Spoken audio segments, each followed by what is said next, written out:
Constructive Criticism is sponsored by Oasis Games. MTGOasis.com is the place to get cards for your next Magic event. Try them out with code CCMTG for 15% off of your first order, and use the code WouldThatBeGood for 4% off of every order. Want to support the show directly? Head on over to patreon.com/CCMTG to check out some awesome benefits and future goals for the show. Thanks for listening, and here's this week's episode of Constructed Criticism. Hello everyone, and welcome to the Constructed Criticism Network. This network is here to help you improve at Magic the Gathering at every level. From Pauper Leagues to Top 1000 Mythic, we've got you covered. If you want to hear the entire network, head on over to our sponsor at PureMTGO.com, where you can hear each and every show, each and every week, and check out their sponsor, MTGO Traders, and tell them that the CCMTG Network sent you. Now sit back, enjoy the show. From YouTube, podcasts, and more, here's this week's episode from ConstructedCriticism.com. Hello, everyone, and welcome to the 402nd episode of Constructed Criticism. I am your pioneer participant host, Mason, joined by my pioneer-loving co-host, Abe, with Spencer out this week. Abe, how you doing? I'm doing great. I'm excited to talk about Pioneer for the second time in like a month on the podcast. I can't believe, after all of this time of Spencer telling me no one plays Pioneer, no one cares about Pioneer, you telling me no one plays Pioneer, and then look at all these people who had a great time playing Pioneer over the weekend. I've seen more positivity about Pioneer this week on Twitter than I've ever seen about the format since COVID, basically.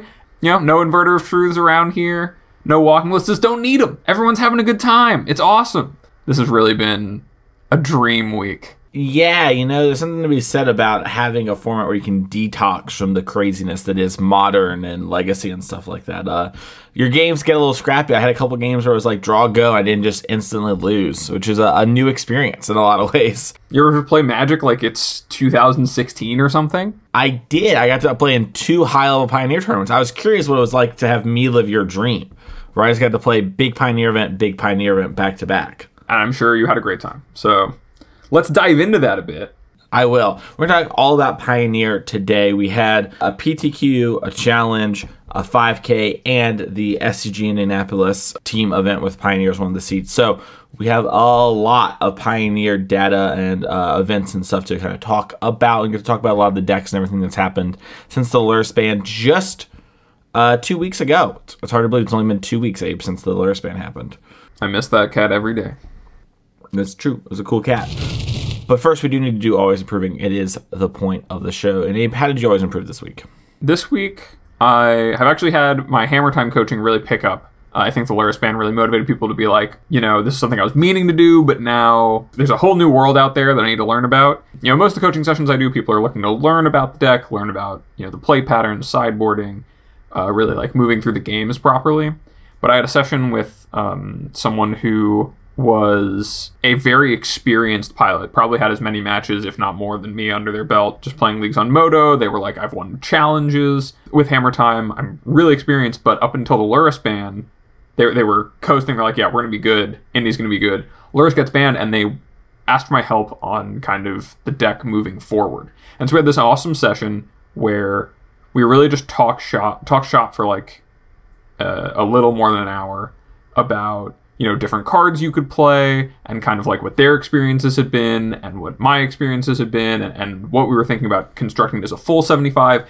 You know, you learn a lot from working with other Magic players under any circumstance, you know, playing and seeing things through other people's eyes, but just even talking through the experiences that each of us had with certain cards in the deck. Like they were saying they weren't a fan of the reality chip. I was kind of in agreement of that, but like they were also saying they didn't like the swords, which I had liked in my experience. And so it was like kind of getting this fresh perspective of another person who has the same amount of reps as me and has these different conclusions, and kind of seeing where they line up and where they don't was just a huge like opportunity for me to learn a ton and level up even further my, you know, understanding of my beliefs and have this good wealth of knowledge from a source who's obviously very credible and who I respect a lot, to have all this information and have this feeling and also be coming to me for coaching. It was really an awesome experience that was huge on not only, you know, helping them be ready for the weekend in Indianapolis and playing Hammer Time, but also to help me learn even more about this thing that I'm offering coaching on. So it was a really, really sweet experience.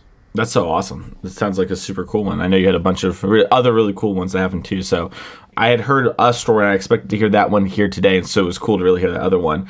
And it is also a very unique thing where it's like, okay, like Hammer Time is still probably very good. I'm curious what you think about this. I think it was one of the Lurrus decks that lost the most from losing Lurrus because it was such a new angle to the deck. Where like Shadow lost how controlling it could become, but it can still kind of do that in some ways. Where Hammer lost this thing where it's like, well, my deck kind of floods out and I have some OP draws, and this is a way to use a lot of mana and kind of come back into it. Do you kind of agree with that? The redundancy is huge on that too. Like the deck is already trying to do something so hyper specific that drawing more copies of the hyper specific cards it already had was really, really good, and like an unchecked Lurrus could go so far in reassembling this kind of 2-card combo that was really small. But, you know, a deck like Grixis, there's a lot of other options you can play once you expand your mana cost. Lurrus is just better than those. And so I think it was really hit the hardest. I think that's like hard to figure out how much worse that makes the archetype. I think it definitely messes with how you have to approach some things, but you were hurt the least by the deck building restriction, right? You already only wanted to play a bunch of Hammers, Sigarda's Aids, Pure Steel Paladins. All your best cards already cost 2, but like Grixis can just say, well, I'll just play some Murktide Regents or some other random cards that cost more than 3 and still have the same game plan because their spells were already so cheap. Huge loss. It's very interesting too, just on the side note of that, like how much of the Grixis decks are just like staying the same. I saw some birds that only had like 1 or 2 Murktides, or some that just like were almost exactly the same as they were pre-Lurrus, and they were doing pretty well and stuff. And so it's interesting to see just how this kind of ban has implications across all the things. And we're talking this a lot in Pioneer, where some things have changed drastically and disappeared, and some things have popped up, and some things are kind of the same. But we'll get into more of that later. My always improving moment has a bit of a story to it. So let's sit down, gamers. So I played in Indianapolis this past weekend. I was supposed to be the legacy seat. My friend Jesse, who I talked about the show during episode 400 with the big improvement moment, was our modern gamer. That was what she was going to do. And then my friend Bob and Cheese, Nick, was going to be our pioneer gamer. And unfortunately, due to the bad weather and Delta being wild, I'm sorry, I'm going to lose this to Delta sponsorship, Abe. I know you were in the late stage talks. Did my boy Bob I'm a wrong. Southwest guy anyway. Hashtag Southwest Airlines. Hit us up. True. They canceled on Bob, and so Bob got stranded in Atlanta the Friday before the tournament. And so we had to get a mad rush in order to find a new player and then figure out where everything was going to be. And I ended up on Pioneer from Legacy, which luckily I had played a couple leagues so I could help Bob out if I finished my games early, because I felt really good about Modern. Pioneer was something I hadn't played too much.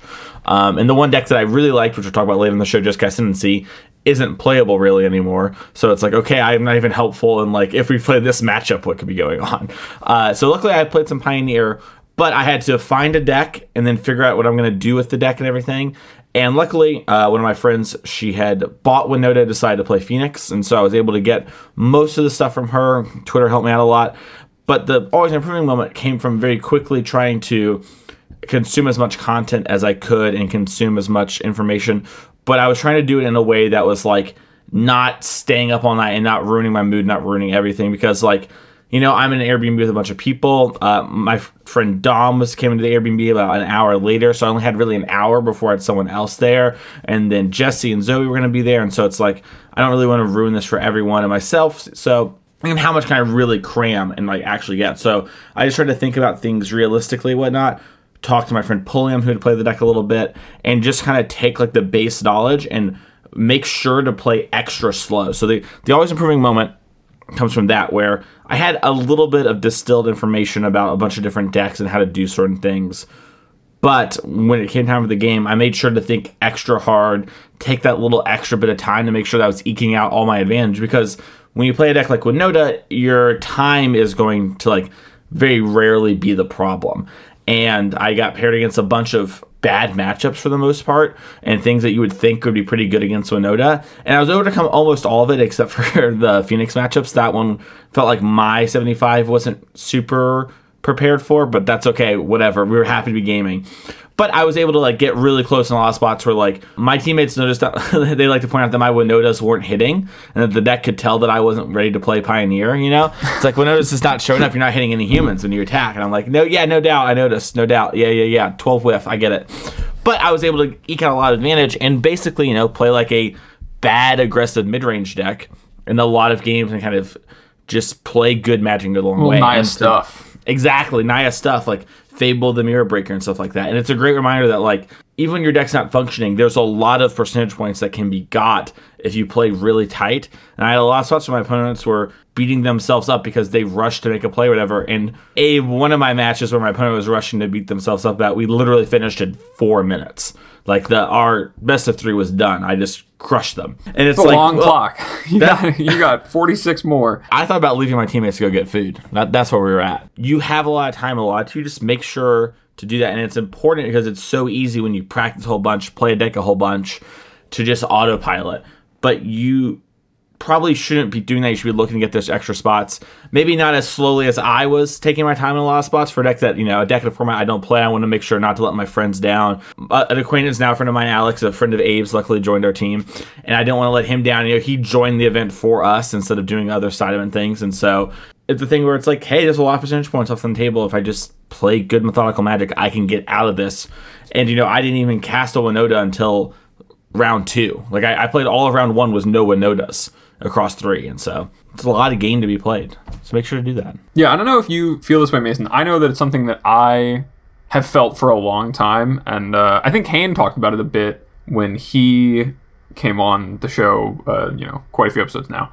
That feeling of, like, when you play a deck for the first time and you don't have those shortcuts established and you don't have, like, a familiarity with everything. You mentioned how you were trying to take the extra step to pay attention to all of the details in the games and be very involved and active in them. Do you feel like that's something that happens for you more naturally when you're playing a deck for the first time, or that was something you, like, really need to focus on because you might have, in a position where you were lost or whatever, you might have been, like, more inclined to take a line that just looked the best or whatever? Like, do you think that helped you, that it was a brand new deck, to make that easier for you, or do you think that was something that was, like, a real detriment to you, that you had to pick it up for the day? I think it was helpful. One of the things we don't talk about a whole bunch on the show, when I play a deck the first time, I take it a little bit slower than it happens. And I've played the deck a little bit, I speed up. And then once I play the deck for a long time, I start to slow down again. Like, once I kind of really know what's going on, to make sure that, like, I am actually getting all that eked out advantage. And I shouldn't do that middle part where I'm speeding up for no reason in spots where I don't need to be. Like, there are times to play fast and often I don't. For Vegas, when I played Money Pile and got 9th or whatever, I had played like 1 or 2 leagues with the deck. Like, AB was even joking about, like, yeah, it's probably good to play a deck with your league before the Grand Prix, and it's like, yeah, probably. Yeah, but, like, I felt like I took a lot of time and was able to eke stuff out because I wasn't rushing like that.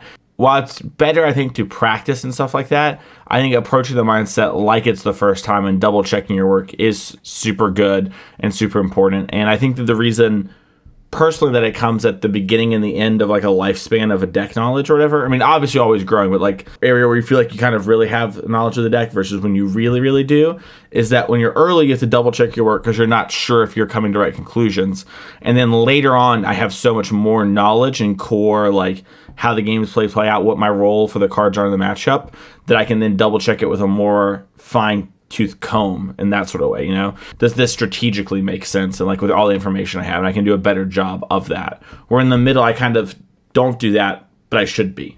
So to answer your question, yeah, I think I do it, and I think it's a bad habit to be in that middle stage and, kind of rushing through turns or whatever, or not giving them the full attention they deserve. Yeah, I wish I could play every event like the way that you had to play that. Like, sometimes I feel that way. It's kind of also, I think, why for a long time I, like, preferred sealed events to, like, playing constructed events for, like, years of my Magic career, is because, like, you have to show up and think through all these things from scratch every time. You're making all the decisions very actively and you're not super familiar with it. But I fall in that trap all the time. So I think it's, a really important thing always to remind yourself that you should think through all your decisions like it's the first time. All of them are new situations and stuff. It's funny. I remember the first time I ever played the Phoenix deck was in Modern. I had switched to it, like, very last minute. It was a very similar spot, and I lost double win-ins for top 8. And then the next time I played a Phoenix deck was yesterday, where I lost double win-ins for top 8. So what I've learned is that I hate Phoenix. No, I took my time with that too. I was thinking about that. I was like, yeah, yesterday when I was playing Phoenix, I was taking a long time to think through the lines and everything, especially in the earlier rounds, just to make sure that, like, am I thinking about all the cards I can do? This deck is so different than the Modern deck. I have this weird end game with Galvanic and Time Walks and blah, blah, blah, blah, blah. And it was very similar when I first played Phoenix in Modern, where it's like, okay, how do I optimize these cantrips as best as possible to get the most chance to see a Phoenix or flip my thing, etc., etc. Let's move on to our main topic, though, and that is going to be talking about Pioneer. Pioneer had a really big shakeup, just like Modern, where Lurrus got banned. We had talked about the format a little bit before that, about 2 or 3 weeks, and then we kind of mentioned some thoughts when the banning happened. But we're going to kind of walk back from where we were before and try and walk to the current day about everything happening in Pioneer. And the biggest thing that's happened that's changed since we last really dug into it on the show is Jeskai Ascendancy is an unplayable deck from being one of the best decks. If maybe not the best, maybe it was the best, hard to say. But from clearly a solid, like, no one can judge you choice to, like, what are you doing in just a couple weeks? And Abe, why is that happening? How is that such a big change with just Lurrus and Kamigawa coming into the format? Kamigawa really enabled a few decks that are kind of natural predators to the Ascendancy game plan. One of the places where Ascendancy really struggled is against decks that are just packed full of interaction and that can really fight over their card advantage and punish them for not putting a bunch of threats down, or their threats being like, I'm going to place Jeskai Ascendancy and then wait and fight over the spell. Like, that's always been kind of a tough thing to fight through. Blue-White being one of the best decks right now really makes that difficult. March of Otherworldly Light really helped that as well. Yeah. An entirely new answer that is just fantastic against the card you're trying to stick and be like, oh, well, this is going to be hard for you to remove, so now I have a little traction on the board because I pushed the game to this point where I could make you not fight over it. It's really tough. But also just overall, people, not only do all of the decks naturally have kind of coalesced towards a metagame that's just naturally hostile to the Ascendancy deck, they all started playing more interaction. A lot of the aggro decks that could maybe race it got a little better. It's just kind of like a flood of small things, and then a couple of big things like March of Otherworldly Light that took away a lot of its ability to be the best Expressive Iteration deck, on top of its mana already being kind of a little shaky at times. So, like, all of these things just added up, and you're better off playing Phoenix because of the matchup spread if you want to play an Expressive Iteration deck. So that's where people have kind of gone. Yeah, I think you kind of hit the nail on the head there with that deck. And before we hop into Phoenix, I think the other big deck that was kind of around that point, and on the show, you know, Kane kind of mentioned, and we talked about how Lotus Field is more of like a pocket choice or whatever. And I still think while, like, it can still do that, I think the things we just mentioned about Ascendancy are true for Lotus Field as well. And it has the hate cards that are kind of more lights outy. I feel like that's another reason we haven't seen Lotus Field. I believe one copy did top the team event, but ultimately I think it had a really underperforming weekend for how untouched and strong that can be as the Tron in the format. I know, it's tough if you go and, like, if you're really into Pioneer and you go and look at the Magic Online results all the time, you'll see the deck pop up quite a bit, but the metagame on Magic Online moves so much faster than the paper metagame, and there's so many more positions where, like, oh, it's the perfect weekend for Lotus Field, or, like, all of the blue-white decks are starting to get pushed towards being built to beat each other, so they're not packing as many Damping Spheres, or Narsets, or, you know, whatever the hate that they need is. Like, you'll see the deck do well, but it's really hard to bank on for paper where everything moves so differently because there's not as many events. Like we said, this SCG was the first 2 big paper event, like Pioneer events that have happened. The last SCG with Pioneer. Yeah, before exactly. COVID. Yeah, it was 2 years since the last big paper one. I heard a lot of people talk about how, like, this is stuff I had before, or the Challenger deck came out, you know, and stuff like that. So it affects things, you know. Obviously, it's not swaying huge swaths of stuff. Obviously, people will buy cards to get a good deck. But, yeah, it's changed things up a lot. But let's go back into Phoenix there for a second, because it is kind of the best Expressive Iteration deck, and the deck that was, like, already one of the best decks in Pioneer. We talked about it a lot on that episode, so I don't want to spend too much time. I did play this deck this last weekend. I feel like it is really, really good. I ended up playing it for the 5K. I played Winota in the main event because that's what I had, and then I had to return some Winota cards. And so after I had scrambled to get a deck, I scrambled to get a new deck, which luckily my friend Jay was able to give me his very nice version of it. That deck is really strong. It seems really powerful in the metagame. It's a lot about creatures and stuff, and then your Arclight Phoenixes are worse than they ever have been against blue-white, but you still have enough game, especially post-board, where you can kind of put them in these awkward spots where I really like Phoenix, and I think it's the de facto deck to beat, but I think a lot of people think that of Winota, which we'll get to in a second, but I don't know how you feel about Phoenix, but I think it's quite good. I lost 2 win-ins for top 8 of the 5K. And yeah, I don't know. Obviously, when you lose whatever, when you're those kind of spots, you're going to be pretty happy about it. But really early on to playing the deck, I was regretting not playing or finding it for the day one and just talking about how powerful it was and talking to people like Piper Powell about her deck list. It was just like, wow, like this deck is really, really good. I kind of feel the same way about Phoenix and Pioneer as I do about Phoenix and Historic. Oddly enough, like I feel like it's that deck that's, if you're going to play something, you want to play something that you know will be good. Your matches going to be really not polarized. You're going to play a lot of matches that they could go either way, but maybe you're favored in a bunch of them and like unfavored in only a couple. It's the perfect deck for that because your game plan is very generic. You have the option to control the board through your cheap removal spells. You have card advantage to kind of fight with the mid-range decks. Through treasure cruise and stuff, you've got the temporal trespass angle, you've got counter magic out of the sideboard to fight against things on the stack if you need to. You just have so many tools, and you're able to be proactive enough that you're kind of like the best middle of the range strategy. I don't want to say mid-range because you're not quite a mid-range deck. You know, a not aggressive but not controlling deck. You can play both roles very well, kind of aggro control-y. It's like, it's not a deck that I enjoy playing a lot. It's kind of samey a lot of the time, but that's because it's so good. What you get out of that is that you play that deck the same way every time, and you like set up the same positions, and you see it all happen, and at the end of it, you're usually winning.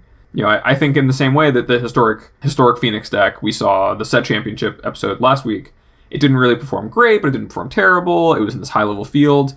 The only difference is that Paper Pioneer is a lot more like ladder than it is like a set championship. And so all of the times that you would play Phoenix on ladder, if you're a historic gamer, and be like, this deck's awesome, it's super good, why would I play anything else? It probably has game against everything, it'll be fine, is the way it actually is when you play Paper Pioneer event, and that deck does have game against everything, and does have so much range to how it's built, that if you're really on top of it, it's like almost always either the best or second best deck to be playing for a weekend. I think there's like a lot of board centricness, which we'll talk about as we move through these things, and having Thing in the Ice be such a big part of your plan, and decks like Winota, which we're going to segue into right now, just don't really have a hard answer to it.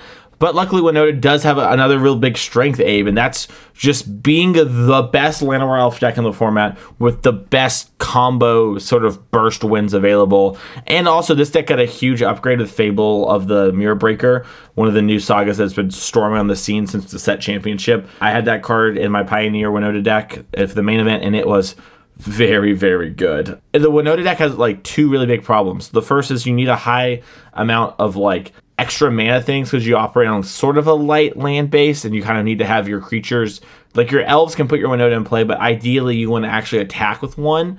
So like you can turn through Winota, but then they'll like spot remove your elf even if it's late, and then you have another turn to answer the Winota before it's a problem. So Fable is like nothing you can play on 3 that enables the Winota and gets you a little extra mana too if maybe you're lacking lands. And then the filter on it where you rummage, you discard 2, draw 2, or as many as you want, I found to be super helpful. Like I played against a bunch of blue-white control on Saturday. Just being able to turn my Brutal Cathars or extra lands, or, you know, I had the Tovolar's Huntmaster, the big 6/6 that makes 2 wolves, and I was like, oh, I'll never resolve this through an absorb, so I'm just going to discard it now and try and find even a Brutal Cathar, anything I can like just sort of pressure them with. And having that sort of aspect to the deck was so nice. When your deck is half mana creatures, half hitters, it's really good to be able to have a card that is all of the above, right? Like all parts of that saga are either a part of your plan A, and like I want to have this Winota enabler, or it helps you find another copy of Winota, or the first copy of Winota, or just the threat you need if you have a start that's like Llanowar Elves on 1, play this thing on 2. You just have way more opportunities to have your best draw. Super good consistency card. And the deck overall is, you know, Winota's obviously really powerful. I don't think anyone who's listening who's ever played with the card or against the card knows how powerful that card is. So it's really easy to imagine that any deck that's able to play a competent game plan beyond just putting Winota in play, that's able to, you know, the Brutal Cathars are really good at interacting with a lot of the decks in the format. A lot of decks are really battlefield-centric. You know, even just ramping into Esika's Chariot or Tovolar's Huntmaster is a power level appropriate for a deck if the deck can also do other powerful things. So it just has a lot of really good tools at all stages of the way it plays out. You know, you can kind of come out the gate early with a couple of mana creatures and then an accelerated 4 or 5 drop. You can have that Winota in play and then immediately end the game by just putting this Tovolar's Huntmaster in play, or kind of having something that smooths the draw while being... If you had Seasoned Pyromancer in that deck that was a single red, you would play that card 100% of the time, right? That card would just be so good, and that's basically the role that the Fable of Mirror Breaker plays. Was there anything cool that you could do with the backside of the saga? The cool thing, quote unquote, is if you have 2 of them, you target each other, and then on your turn, like at the end of their turn, you do it. Now you have 4 of them, and then you target anything. I used it on Voice of Resurgence a bunch, especially when I thought my opponent had the Wandering Emperor, and it was like, well, if you kill these, you're in trouble. If you cast things, you're in trouble. I believe it sacrifices them. Yeah, you do sacrifice. You just make an army of those strong elementals. Yeah, that's really sick. All those things are pretty cool. Against one control player, I had Elite Spellbinder in play with it about to flip, and I had Elite Spellbinder them already and took their board wipe. I missed on a land. Do I just Aether Gust this Mirror Breaker, or do I like hold it for the Winota? And I was sandbagging a Winota at this point, and I like had an elf or whatever, and they decided to like in my draw step go for the Mirror Breaker because they were afraid like, yeah, I just don't have many wraths left in my deck. You're just gonna hit me with Spellbinder every turn and will end, and that sort of pressure is really big on people, and just even Brutal Cathar clearing the way for a turn. Like obviously they get the creature back, but if it's something like a Thing in the Ice that's really big, like just resetting the counters. Yeah, you're just flicker wisping them, right? That card's really good. But yeah, so it's kind of like Winota gets to be the best creature mid-range deck that also has a combo. You know, this is a bit of an extreme example for the boomers out there, but it's kind of like a pod deck. Someone said that there's like your deck's like pod, and I didn't play with pod. It was like Saheeli Cat. Yeah, we had Rogue Refiners and Whirly Virtuosos and stuff, and you had like this like good Hydra, plan. Yeah, the good plan B. It was kind of nebulous which one was plan A and plan B. I think it's a little more defined with this deck because Winota's so much better than the other things. Mm-hmm. But, you know, Eska's Chariot Fast is really good. They had to nerf that card in Alchemy. That card holds up. And one of the things I really notice is, like, if they're light on removal, you can kind of tell when they're tanking about it because they're light and they're not just trying to keep the board under control. You can use things like Eska Chariot to force the way for your Winota or your Voice of Resurgences, which, like, tax their removal in a really heavy way. This deck is pretty good and one of the better decks in Pioneer, but while there were some big innovations we just talked about, not super duper different than it was before Kamigawa, before the Luris ban. And the last sort of deck along this lines that's like been kind of good, hasn't changed too much, is the mono green festivity decks that I want to talk about quickly, because I know you are a pretty big fan of those when they came out, and one of them top 8'd. I believe technically the SCG Con was a top 6 listeners. It wasn't a top 8. I'm under the opinion that if you got 7th or 8th, you top 8 in an open. You do what you want there. But I believe 7th or 8th place was a mono green festivities deck. And that deck, I saw it play a little bit and was very impressive and kind of does its thing pretty well in a format where I think it maybe shouldn't be, and it's kind of confusing at times.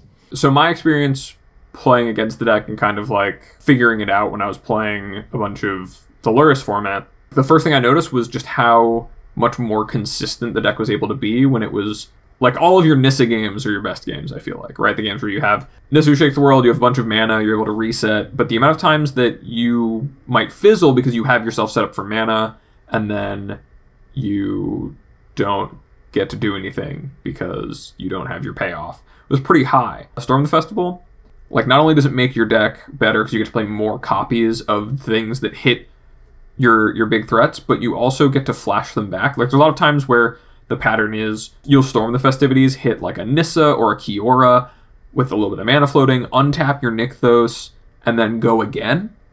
And the explosiveness of that on top of the fact that it's also just, you know, the other best Llanowar Elves deck. Having a bunch of threats that are hard for decks that are trying to answer creature decks to answer. Old Growth Troll is a great source of devotion that doesn't die ever, really. Kiora is really, really impossible to kill. And there's a bunch of permanents you can deploy that fuel your devotion and maybe even like slow down an aggressive opponent that push you forward to casting your Haymakers. And all of your Haymakers play in a way that's really good against, you know, the massive amounts of Supreme Verdicts, or like, you know, Arclight Phoenix has a bunch of like shock effects to kind of control the board, or Thing in the Ices, and you can kind of go way over the top of that and slam dunk on it. And Festival is just a big part of enabling that and making sure you know, find the stuff you need all the time. I think Karn is also a pretty big part of it. It shuts off a bunch of random things in the format, a little bit bigger before the Luris ban, because being a Karn deck meant that you could shut down all of the Anvil decks, which there were a lot more of.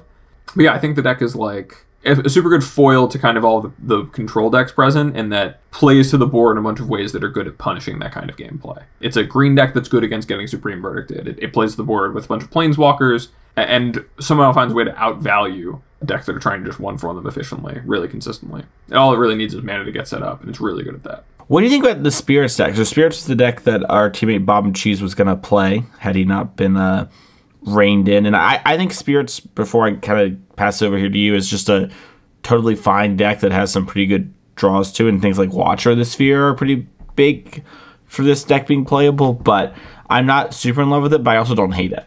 Spirits has always been a tribal deck that has been playable in the format. Spell Queller is a really, really powerful interactive tool. If you like have a curve and you back it up with a Spell Queller, you collect a company into a Spell Queller and something else. It's really hard to lose those games. If you're familiar with the way the deck played in Modern, it's really similar. You just have a bunch of flying power, and that's too much for a lot of decks that are trying to fight you on the board to beat. I'm not a huge fan of the deck because I think that the Wandering Emperor makes it more difficult for you to always line up your Spell Quellers or collect companies well. I think that the added flash aspect of the control decks and a lot of decks playing either spells that are important, that cost significantly less than Spell Queller, or cost 5 or more. The best time to cast Spell Queller is obviously when your opponent's casting a 4-drop, because that's when you're getting the most tempo out of your Queller. But when all of the spells are much cheaper than that, the decks are out-efficiencying you, it gets kind of awkward. A lot of your threats don't stand on their own well. So I think that when the format is really creature-centric and like board-building-centric, the deck is actually really good. But with the deck that kind of broke out this weekend at the team event, the 5 Killer Humans deck, I think that might be a better deck at having tools to do what the Spirits deck is doing. And I think Spell Queller is also kind of at a low right now with the way the format's gone. Just pivot straight into the Humans deck. The other tribal deck, like you mentioned, the other kind of similar to Modern deck in a lot of ways. What do you think of the Humans deck? Because I kind of like it. There's some things I don't love, but I do think I have to kind of accept. I think this is the problem a lot of people have, by the way, is that Pioneer is not Modern. Pioneer is not any other format. It's Pioneer.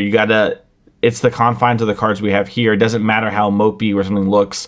It matters how it plays in this format. So what do you think about the Pioneer Humans deck? So there's a lot of decks in the format, like Mono Red, the Llanowar Elf decks. Their turn 1 is always going to be just something dinky that sets up for the rest of their game plan. And usually it's about some sort of speed.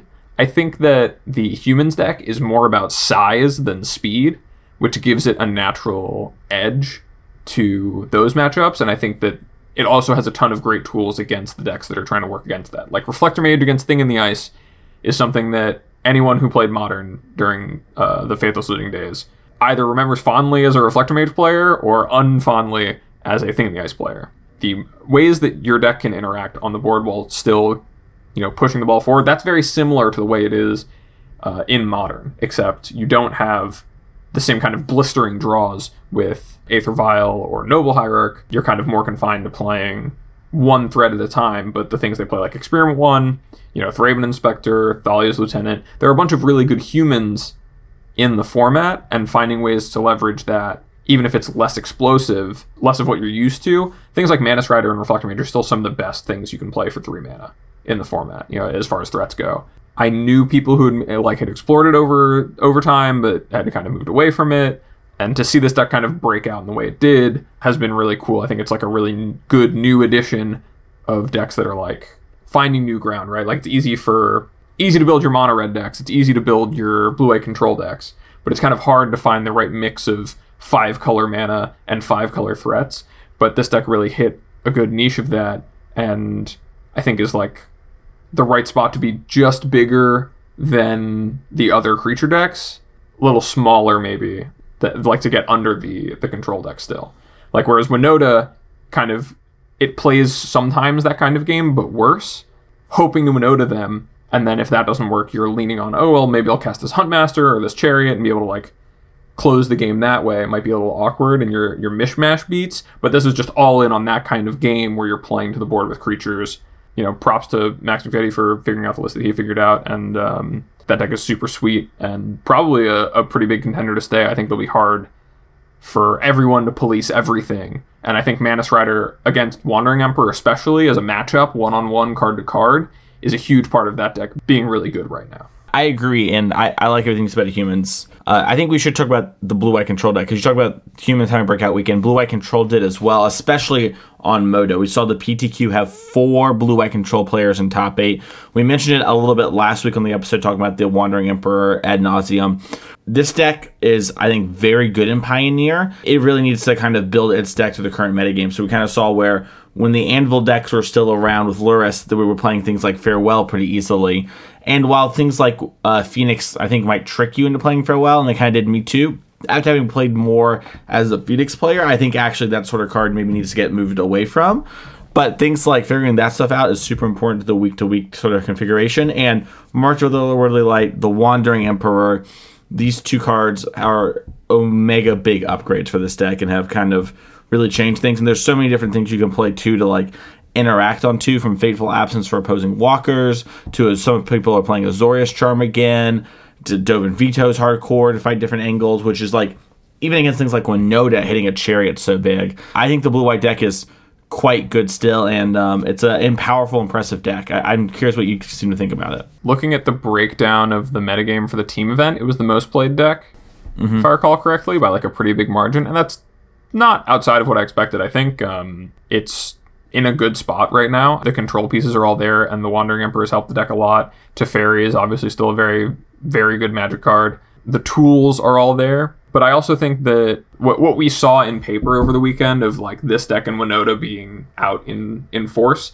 people haven't played a lot of paper Pioneer in a while. I think that the fact that the blue-white lists have to be so week to week on Magic Online is showing a bit of weakness there in the archetype overall. I know people who are like, you know, I win with it one week, I play another weekly or whatever, and I feel like I cannot win a match at all because people are all super prepared. They all have hate. The decks are all really good against blue-white. So I think it's not like a super dominant thing like the numbers would suggest if you're someone who saw that huge percentage of the field playing blue-white. I don't think it's actually that dominant. But I do think that for the time being, it's kind of being put on the rest of the format to find a way to beat blue-white, as often it is. And that hasn't come around yet. I think that humans is like a good first step. I think there are decks that are doing a good job of it. But it's kind of humans in Winota, like World, I think is more a thing where it's easy to build the blue-white deck, it's easy to build the Winota deck. Those are very obvious, powerful things to build around and make a cohesive deck with that weren't touched by anything. Blue-white's really strong. I don't know if it's, like, dominant. The word I would use is trickier than a lot of people think it is to kind of get yourself in the spots. Like, you don't have a lot of tools that lights out people. Like, you can put people in squeezes where, like, they make the wrong choice against, like, a Deluge versus Wandering Emperor versus Settle, or versus, like, maybe an Absorb or something like that, like those kind of spots. And those can have some light outish turns, but you really don't win very quickly or easily. And things like Shark Typhoon, Dream Trawler, Hullbreaker Horror, having those main deck answers that can do something like that are very hard to know which one's right. Like, you kind of talked about the onlineness, and they matter so much. Hullbreaker Horror is almost unbeatable if you can resolve it, but there are so many matchups where if you get to 7 mana, like a Shark Typhoon would have won just as much, but a Shark Typhoon won't win you those other things. And it's like, okay, well, how do you pick the right spots for these things? You know, where do they go in the main of the side? And it asks a whole lot of you in a way that sometimes I think other control decks don't quite do it. Like in Modern, you kind of have your stuff that'll win the game, and you just kind of do it over and over and over again, and you kind of line your answers and your sideboard cards up more. And I think Pioneer has a much bigger challenge of actually like, okay, but you have to close the game out now. Something that kind of defines Pioneer right now and kind of gives blue-white that strength is that a lot of the decks that are really successful and were really played this weekend were decks that have a singular card that they're trying to resolve for the most part. You know, like Lotus Field has singular points where you interacting with them Lotus Field doesn't have singular points where interacting is really good because a lot of it's difficult to interact with a lot of land drops. So like blue-white struggles with that, which is part of why, you know, online Lotus Field will do really well when blue-white's doing really well. Decks like Winota, you kind of know the spell you're trying to get after when it comes to your absorbs or, you know, your vetoes or whatever removal or counter spells you have. Those one linchpin cards are kind of the big breadwinners for those decks. And so playing a deck that's able to cleanly and efficiently trade with those is a really big draw and is really good for the blue-white deck. But that's also why decks like Mono Green can give blue-white trouble, because it has so many of those cards, it overloads it. And so playing like this Absorb Teferi deck that wants to take a bunch of turns where it's ahead, you kind of lose out on the opportunity to do that because you're actually kind of thin on answers overall to be able to have the cards to put people in these squeezes, and you're hoping the cards like the Wandering Emperor and like Teferi have this time to change the game so that you can use your 1 or 2 or maybe 3 counterspells you find to really lock the game up. And I think that, you know, decks like Lotus Field, decks like Humans, decks that are really redundancy based do really good at preying on this, because not any one singular card that they're playing and it being countered really takes them apart. But I think that for the time being in Pioneer, that's certainly the case for a lot of decks, and so Blue-White's been really good. But I think that, as the format develops more, I think we'll see that kind of change. Speaking of change, there's one last deck that we haven't really talked about too much that was all over the place, and I guess it's technically two, and that's Black Red Anvil and Jund. Those decks have sort of poofed. They lost Luris. Jund less so lost Luris. It's just kind of, had the Anvil stuff, but not really showing up anywhere. I feel like these decks are just a little too mopey and aren't good enough at beating Winota or the human stuff or the control stuff to actually get across the finish line. And they're too fairish with nothing that's like a little unfair. Like they don't have something like a Chandra to really take over the game and like give them that sort of oomph, or have some sort of like Croxa in game that's like runs them out of resources. What do you think about those decks in the format? Yeah, I think that before the Luris ban, especially with Synthesizer entering the format, the Black Red Anvil deck and the Jund deck were kind of in this position where Jund was trying to be better at what the Anvil deck was doing than the Anvil deck, and winning the mirrors kind of with Karn and having access to more copies of the cards that mattered, while also being better in some other places at the cost of playing not Luris and not a super sleek game plan. And the Black Red deck losing Luris kind of lost all of the reason it had to be playing the super sleek game plan, and you could no longer do things like looping Blood Tithe Harvesters or Synthesizers or Terrarians that generate a huge card advantage over time with Luris. That was kind of, thrown out the window when that card gets banned.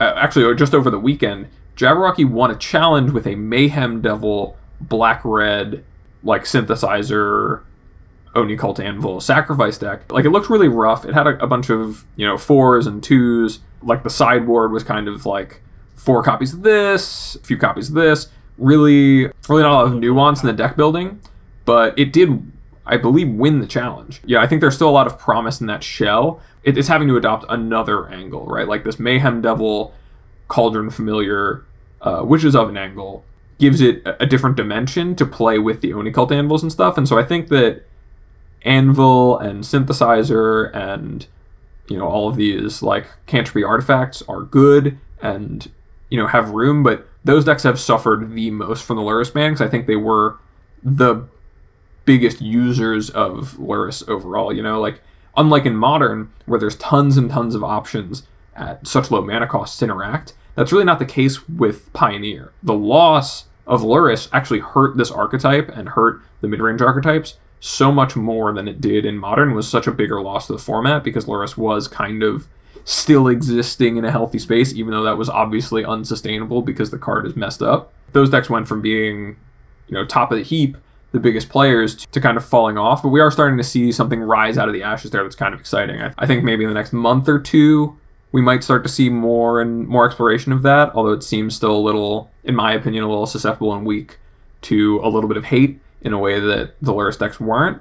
They are having to start from scratch and finding their punch. Like, it's obvious you can play a deck with Thoughtseize and Fatal Push and cheap interactive spells and making these blood tokens and being able to use them with Oni Cult Anvil to drain and make a board presence. That's all powerful, and Cat Oven's powerful, but finding the rest of that seems to be like the hard part that's kind of being struggled with. I think this Mayhem Devil direction is really cool, though. Might I suggest a Gul'Dakat pivot for this deck, where we play 4 Slaughter Games, 4 Stain the Mind, 4 Necromancer on our sideboard, and just get everybody. Did you see where he top eighted a PTQ with this in Pioneer once? And I think that's also to my earlier point about why Blue-White's good right now. Because you can do that to people. If you don't know, all those cards are the ones where it's like you name a card and they remove all the copies. And there's a classic story where a Magic Online grinder, Gul'Dakat, who's very good, during the, I believe it was Lotus Field Arclight Phoenix metagame, where they were just the most popular decks by a bunch no one was trying in Pioneer. He played a red-black mid-range deck that just had like card advantage cards, and then post-board, his game plan against those decks was to bring in those 12, and he would name Thing in the Ice and then Arclight Phoenix, and then he would just have to like beat the creature land. And that was it, and this like that and same thing against Lotus Field. You name Lotus Field and they lose the game. An interesting approach for sure, but it is curious to kind of see like how did these red blacks figure out their kind of juke, their sort of pivot. People have been trying basically everything that's working for every other deck. I've seen Fable the Mirror Breaker, this Mayhem Devil stuff. I've seen there were a bunch of the lists that were kind of the Luris-less black-red mid-range deck that did well in at the events in Indy over the weekend with like Graveyard Trespasser and Kalidas and kind of your more traditional like standard good value creatures plus removal and interaction. There's so much room there, and honestly there's just so much room in Pioneer in general to be explored. It's part of why it's one of my favorite formats right now. There's decks like Enigmatic Incarnation, which obviously now have a bunch of options that haven't even come close to being explored yet, but I'm sure people will be putting in the science with that. I know there's like Fire's Invention decks. Yeah, let's talk about Fires real quick, because just Dom got top 4 of the 5K with it. What do you think about that sort of like Fires Transmogrify, Agent of Treachery type shell? I'm not sure that transmorging into Agent of Treachery is the strongest things you can do with Fires, but I also haven't done a lot of like research into that specific deck. I know it's a deck that's been around for a while though. It kind of like, you know, it goes like Fires Asika's Chariot on some turns, plays like a bunch of really, really solid early game interactive spells like Anger the Gods and Chain to the Rocks, and really is just focused on controlling the game and then transmorging a Birth and Latest token into taking your thing and snowballing from that. It also had like some Planeswalkers in it, right? Like Teferi. Yeah, the big innovation to the deck recently is that I got the Wandering Emperor, which allows you to have like an AOT transmog thing that you can make while also doubling as like, you know, a removal spell. So it's like, not die. Good. Yeah, cash in for a token, get an Agent of Treachery, take care of their thing. I'm schmooving on you.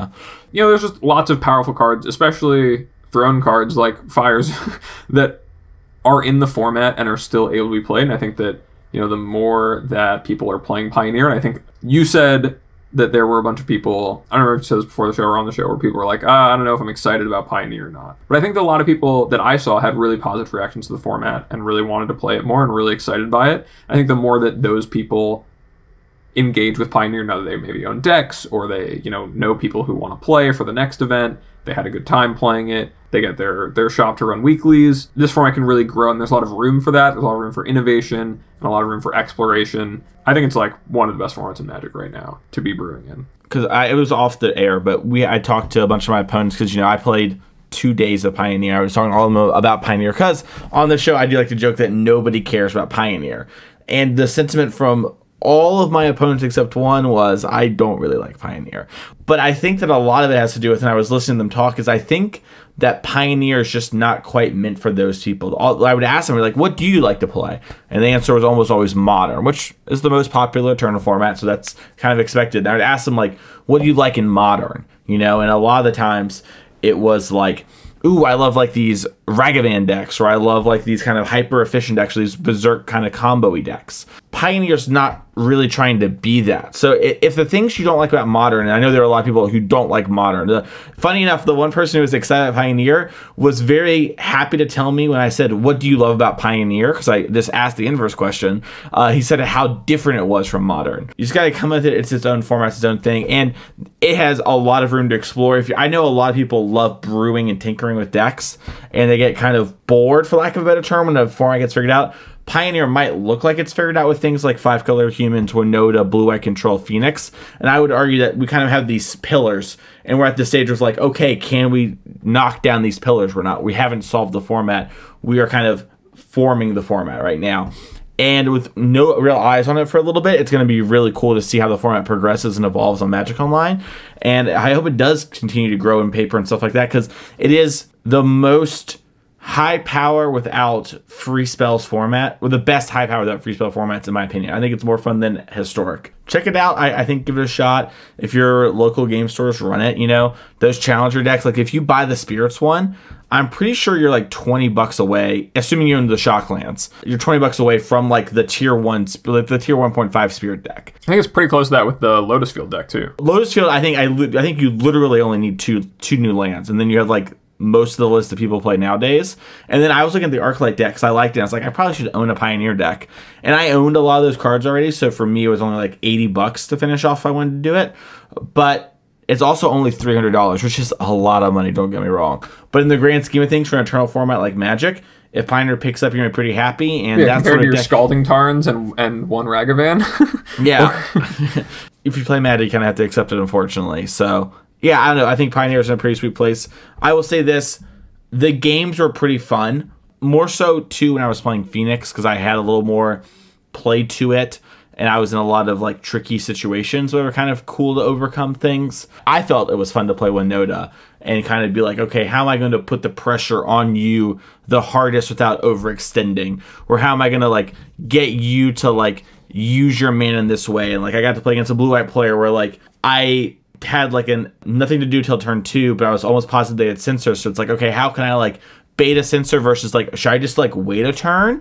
And I decided just like play all my things delayed by a turn. And I eventually got them to like, cycle their Censor, and I got to double spell them and just blow them out. It's really fun gameplay when you have to play with cards that exchange with cards in somewhat efficient ways, I should say, that use mana. And it reminds me how much the core engine of Magic, how good it is. And it feels like Modern doesn't always do that sometimes, which I know some people prefer.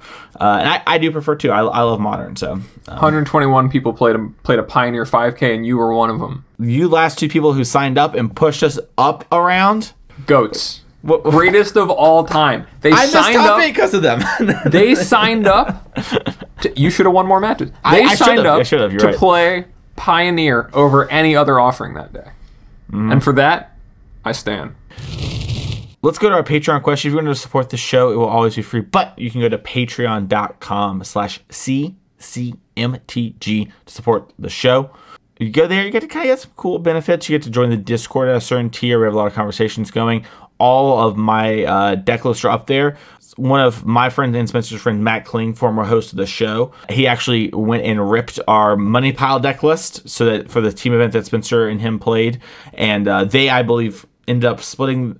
I think they chopped top 4 or split the final, something along those lines. And he was just raving about the money pile list. You get stuff like that ahead of time. You also get to ask questions, have conversations, but you get to ask these questions on the show. When they're picked, you get to win Oasis Game Store credit, our sponsor. And so Adrian says, for his Patreon question of the week, what's your favorite standard deck of all time? What's your least favorite standard deck of all time?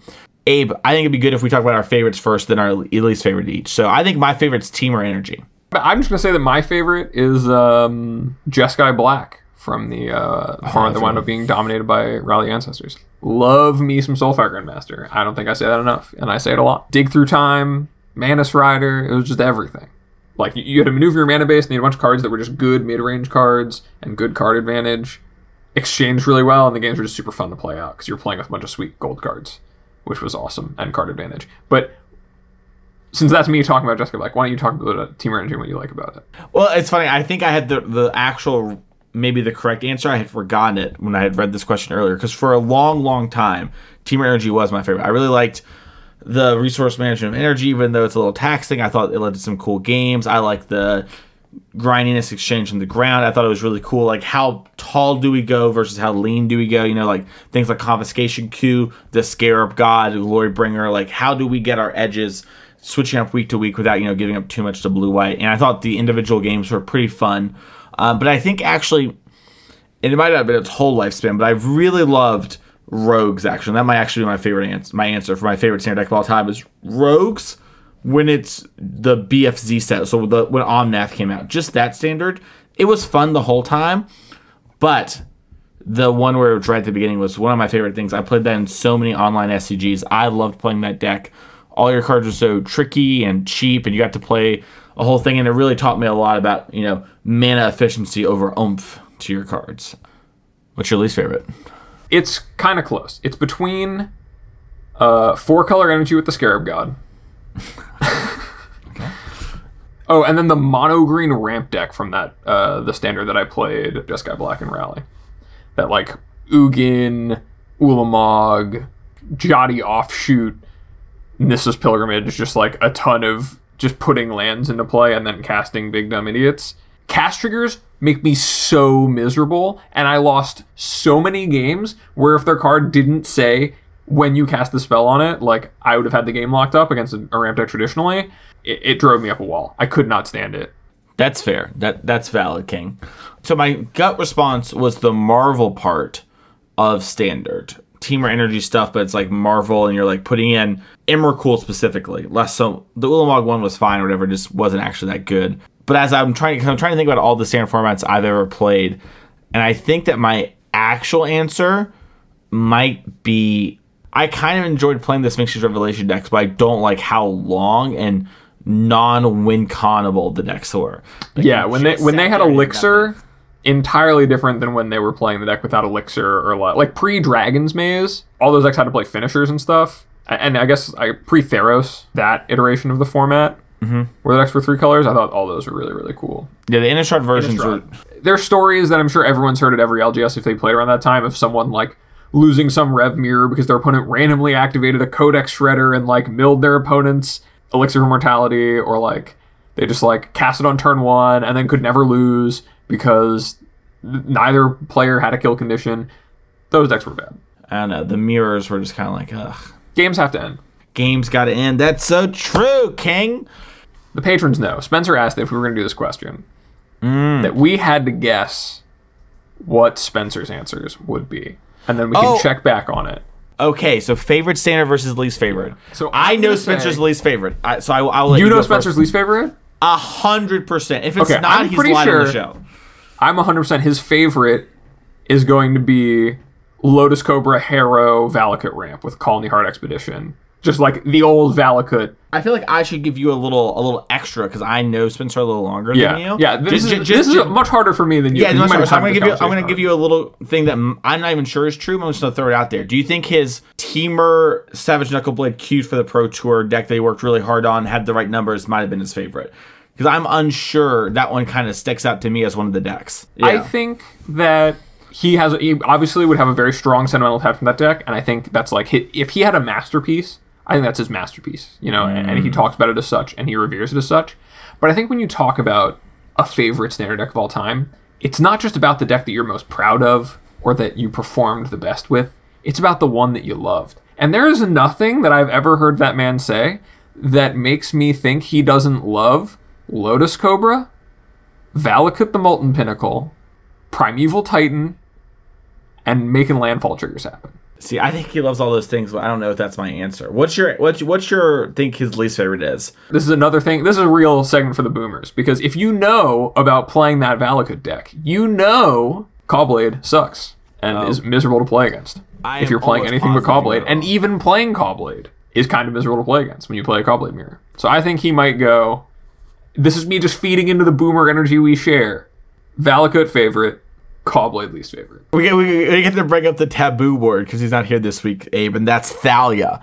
I think you might even forgot. Right? So, yeah. So here's what I'm at, though. But I don't even think it's a Thalia deck. I think it's in that vein. I think it's the green-white mid-range deck that was like Voice of Zendikar, Nissa, Gideon, Raptors, Den Protectors, Dromoka's commands. I have heard Spencer say a bunch that it's his least favorite deck to play against or with or to be in a format on so many podcasts since I started listening, and then he continues to bring it up throughout history. So if that isn't Spencer's least favorite deck, someone is lied to in this situation. That's all I know.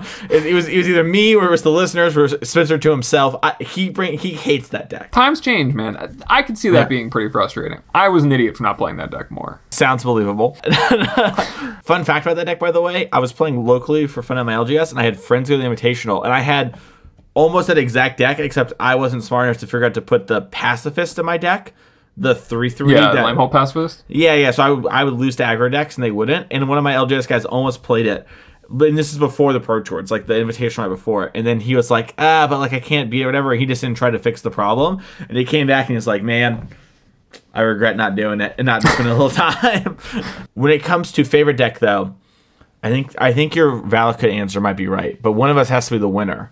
It's a competition. And so I think I'm going to go with the Jund format with like Olivia Voldaren, where he and his friends all worked. He would enjoy too. Yeah, because he and the gang all worked really hard. They started to get a bunch of good results with it. They really understood the metagame and that sort of thing, and they kind of pushed it there. And so I think memories and stuff like that, it's things where we do well, whatever. And I think that's a really fun interactive format.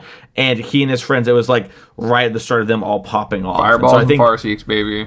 Yeah, it's great. So that's my guess. We'll have to catch you next week to see what happened there. But it's time to wrap up the show. Abe, if someone wanted to find you, where can they go? They can find me at twitter.com/morenothings. And you can find me and my blog project for tournament reports, especially for someone who went and played at the SCG and you want to tell your story of how you had a great time playing the team event, how you maybe cashed, how you maybe didn't cash, how you played a side event, how you saw the people you hadn't seen in a while, how you had those funny conversations, all those great things. If you want to talk about that and write something about that, have it posted online, go to twitter.com/TrueTalesMTG and send me an email for that. Yeah, that's people can find me. How about you, Mason? You go to twitter.com with @Mason E. Clark. You can find me right on Card Kingdom each and every week. This week it's going to be Pioneer.